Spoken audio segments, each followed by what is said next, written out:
Show की शुरुआत करते हैं और वीकेंड में फिर दुनिया बदली और ज़बरदस्त बदली। क्या हुआ वीकेंड पर? यूएस ने वो जो कुछ फुटेज चल रहे थे वो चलाइए ज़रा वापस।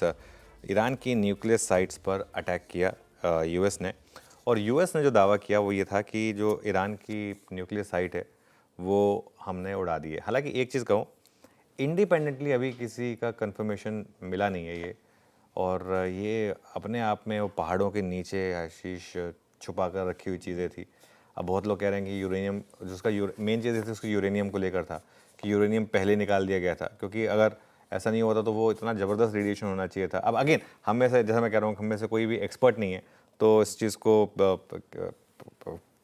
कहना बहुत टफ होगा, लेकिन जो भी है, खैर पॉइंटर्स पर आ जाइए। अब एक इंटरेस्टिंग चीज़ जो हुई, चीन और रशिया इन्होंने इसका निंदा की है, लेकिन ये भी नहीं कहा कि हम कोई आपको मिलिट्री सपोर्ट देंगे, ऐसा भी नहीं कहा उन्होंने। और अगर आप देखें तो ग्लोबल मार्केट में कोई बहुत ज़्यादा पैनिक नहीं है इस समय, और अगर आप एशियाई बाज़ार और यूएस फ्यूचर्स देखें तो वो 0.5 टू 1% ही नीचे हैं बेसिकली।